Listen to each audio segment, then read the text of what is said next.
News मंच देख रहे हैं आप और मैं हूं विशाल वैभव। अभी जो है हम बिहार के मुजफ्फरपुर ज़िला में हैं और आपको बता दें कि मुजफ्फरपुर की जो लीची होती है, शाही लीची, वो पूरे बिहार ही नहीं, पूरा देश ही नहीं बल्कि विदेशों में भी फेमस है। और कहीं ना कहीं लीची का नाम सुनते ही पूरे देश के लोगों की अगर बात करें, जो भी लीची खाने के शौकीन हैं उनके मुंह में पानी आ जाता है। और देखिए यहाँ पे एक तस्वीर पहले आपको दिखा रहे हैं, लीची का ये पूरा बाग है। लीची की आपको तमाम जो है पौधे यहाँ पे जो है वो दिखाई दे रहे हैं, बिल्कुल लाल लाल लीची एकदम। और देखिए यहाँ पे लीची तोड़ी भी जा रही है और यहाँ की जो लीची है वो बिहार से बाहर भी जाती है, मुंबई, दिल्ली, तमाम बिहार के विभिन्न शहरों में, देश के विभिन्न शहरों में जो है यहाँ की लीची जो है भेजी जाती है ट्रेन के माध्यम से, ट्रक के माध्यम से। तो कहीं ना कहीं देश में तो जाते ही है, विदेशों में भी अब लीची यहाँ की जाने लगी है। और हम यहाँ जानेंगे मौजूद जो है कुछ लोगों से। और एक देखिए हमारे साथ किसान भी हैं, हालांकि ये बीजेपी के काफ़ी वरिष्ठ नेता भी हैं, लेकिन किसान, जैसे कहा जाता है कि देश जो है हमारा कृषि प्रधान देश है और लीची की खेती भी ये करते रहे हैं। क्या कुछ कहेंगे मुजफ्फरपुर की शाही लीची आखिर क्यों इतनी प्रसिद्ध होती है? देखिए, मुजफ्फरपुर की लीची, शाही लीची, खास करके पूरे विश्व में प्रसिद्ध है। ये अमृत के समान है खाने के बाद। इसका जो है कई गुण हैं। आप संसद भवन में जाएंगे तो इसी लीची के जूस पहले अभी वहाँ कैंटीन में मिलता है पीने के लिए। और मुजफ्फरपुर तो खास करके पूरी दुनिया में लीची के लिए फेमस है। सबसे पहले आप पटना से आए हैं, विकास मंच, न्यूज मंच को, विकास जी को, सबसे पहले आपके कैमरामैन को, दोनों आदमी को बधाई हो कि मुजफ्फरपुर के लीची को पूरी दुनिया को दिखलाने के लिए आप आए हैं। रही बात कि यहाँ की लीची मतलब राष्ट्रपति जी को भी महामहिम राष्ट्रपति जी को भी जाता है, प्रधानमंत्री को भी जाता है, बिहार के माननीय मुख्यमंत्री जी को भी जाता है, दोनों डिप्टी सीएम सबको जाता है। यहाँ मुजफ्फरपुर की लीची बिना खाए कोई राजनेता, कोई देश नेता रह जाए, ये इम्पॉसिबल है। क्योंकि जिस तरह केला का अपना महत्व है, सेब का अपना महत्व है, अंगूर का अपना महत्व है, उसी तरह इस देश के अंदर में लीची का बहुत अपना महत्व है। और उत्तर बिहार खास करके लीची के लिए जाना जाता है पूरी दुनिया में। यहाँ के लीची अमेरिका भी जाते हैं, हमारे कई रिलेटिव अमेरिका में भी हैं, उनको यहाँ भी लीची जाती है। तो लीची के लिए ये प्रसिद्ध है शहर। और इस लीची का निर्यात जो किया जाता है, मतलब बस के द्वारा, ट्रक के द्वारा, आपको बताते हैं ट्रेन के द्वारा और प्लेन के द्वारा भी इंटरनेशनल एक्सपोर्ट भी होता है लीची। ये मुजफ्फरपुर का शहर है और इसमें लीची खास करके मुजफ्फरपुर इसीलिए प्रसिद्ध है लीची के लिए। अच्छा, अगर सरकार की बात करें तो मखाना, जैसे कि दरभंगा में, मिथिला में मखाना काफ़ी मिलता है और मखाना को लेकर एक बोर्ड आयोग का गठन हुआ है, तो क्या वैसे ही लीची को लेकर भी बोर्ड आयोग का कुछ गठन नहीं होना चाहिए?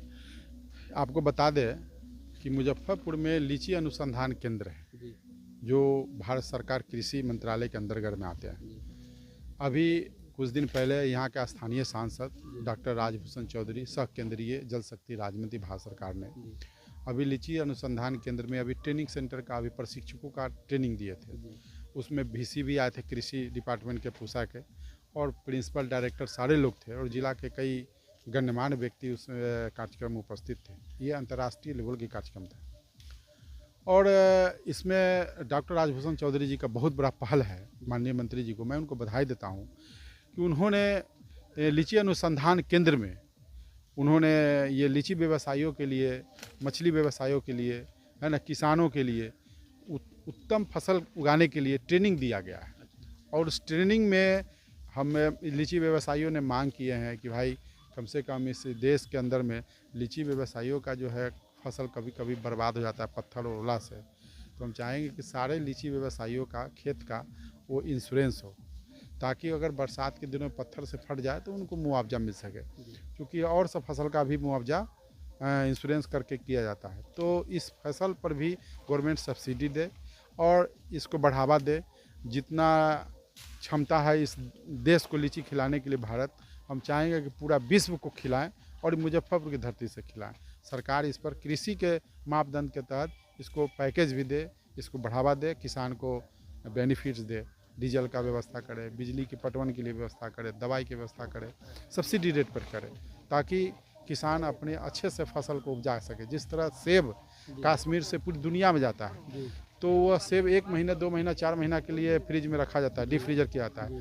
तो ऐसा भी हम चाहेंगे कि इस मुजफ्फरपुर के धरती पर, उस मुजफ्फरपुर के धरती पर हम चाहेंगे कि किसी भी तरह मतलब एक ऐसा अनुसंधान करके लीची को भी डीप फ्रीजर करके और साल भर यह लीची पूरे विश्व को खिलाया जाए, ऐसा प्रावधान हम भारत सरकार से मांग करते हैं। और उम्मीद है कि मोदी है तो मुमकिन है। मैं एक भाजपा कार्यकर्ता के नाते, एक मिनट कटिए, दिमाग मोदी है तो मुमकिन है। इस राष्ट्र को एक मोदी जैसा देश का प्रधानमंत्री मिला, 56 इंची की सेना वाला। आप देखें ना, ऑपरेशन सिंदूर में गर्दा उड़ा दिया पाकिस्तान को, चारों खाने चित, पूरे विश्व में त्राहिमाम हो गया। ये मोदी और अमित शाह जी की जोड़ी इस देश को मजबूत भारत, समृद्ध भारत और इंडिपेंडेंट भारत, है ना, शाइनिंग इंडिया के तहत, है ना, मेकिंग इंडिया के तहत इस भारत को नए युग में प्रवेश कराने का काम ये मोदी जी का काम है। और मैं इस चैनल के माध्यम से, आपके माध्यम से, मैं 29 तारीख को पटना के पावन धरती पर माननीय प्रधानमंत्री जी आ रहे हैं, तो मैं चाहूँगा आपके माध्यम से कि माननीय प्रधानमंत्री को संदेश जाए कि उत्तर बिहार के लीची व्यवसायी जो किसान है, उनके लिए एक नई योजना बना करके उनके एक डेलीगेशन बुला कर उनको लीची खिलाने का काम करेंगे। लीची व्यवसायों पर कृपा पटना में भी पीएम मोदी को लीची खिलाएंगे? कोशिश तो है। अगर भारतीय जनता पार्टी की तरफ से अगर जो मौका मिला और पार्टी ने अगर तय किया तो हम किसानों ले आकर उनको लीची जरूर खिलाएंगे। ये सौभाग्य होगा कि हम लोग की लीची लें और खाएं और हम लोग को इस व्यवसाय पर एक नया कदम करके दिशा निर्देश दें। एक आखिरी सवाल होगा, चूँकि इसमें कहा जाता है कि जब लीची का सीज़न शुरू होता है तो कई महिलाओं को, कई बेरोजगार को जो है इसमें रोजगार भी मुहैया हो जाती है, तो क्या आप लोग भी महिलाओं को रोजगार सब देते हैं तोड़ने के? देखिए, जब लीची जब फसल जब टूटने लगता है तो उसमें अधिकतर महिलाएं रहती है लीची के घुंडी बनाने वाली। वो घुंडी बनाती है गुरछा इस तरह से, आपको बताते हैं। देखिए, लीची के बारे में सारी जानकारी यहाँ पे दे रहे हैं। देखिए, जैसे ये है जी, ये जो लीची है जी, इस तरीका के गुरछा बनाया जाता है। अच्छा। और 50 का गुरछा, 100 का गुरछा बनाया जाता है और उसको हम एक पेटी में पैक करते हैं। अच्छा। और पेटी में पैक कर करके मतलब उचित मूल्य पर हम दूसरे जगह निर्यात करते हैं। तो महिलाएं ही सबसे ज़्यादा लीची पेड़ पर तोड़ने वाले। देखिए, वहाँ हमारे जो है वो स्टाफ ऊपर चढ़े हैं पेड़ पे, वहाँ जरा देखा जाए, यहाँ भी है, इधर यहाँ भी भी है। लीची की तो तोड़ी ये जा क्या रही है, है। बच्चे मतलब चूंकि लीची की डाल पतली होती है इसलिए मतलब जो है पतले हल्के वेट के मतलब मजदूर को पेड़ पे चढ़ाया जाता है और लीची तोड़ते हैं। लेकिन नीचे लीची की घुंडी और पैकेट में समाहित करने के लिए वो महिलाएं काम आती है। कल लीची यहाँ टूट गए हैं, जो हमारे जो मतलब स्टाफ थे वो चले गए। तो लीची जो है मूलतः जो है महिलाएं के बदौलत मुजफ्फरपुर का आत्मनिर्भर, जब लीची के समय आते हैं तो महिला को हम मजदूरी तो देते ही हैं, साथ में जो लीची इस डाली से टूट के गिर गया तो उसको वो गिफ्ट में ले जाती है। और वो लीची वो अपने उचित मूल्य पर रोड किनारे बेच लेती है या जूस वाले से बेच करके उनका एक अलग इनकम कमाई है, उसको हम लोग दे देते हैं। उसको पैक करके बाहर नहीं भेजते हैं, वो महिलाएं ले लेती है, उससे उनको डबल इनकम होता है। और किसान आज के दिन में कहीं भी खेत खलियान में जाएंगे तो मजदूर नहीं मिलेंगे, सारे लोग लीची तोड़ने में, क्योंकि एक में 3 पैसा हम लोग देते हैं, एक दिन का मजदूरी में 1.5 पैसा देते हैं, है ना। अगर 500 के तय है तो 750 उनको देना है। और हम लीची 2 टाइम तोड़ते हैं, सबसे ज़्यादा सुबह में तोड़ते हैं और उसके बाद खाना खाने के बाद 2 बजे तक से लेकर के 3 साढ़े 3 तक लास्ट तोड़ते हैं। 3 बजे के बाद तोड़ करके उसके बाद उसको पैकिंग प्रक्रिया में सारे लोग लग जाते हैं।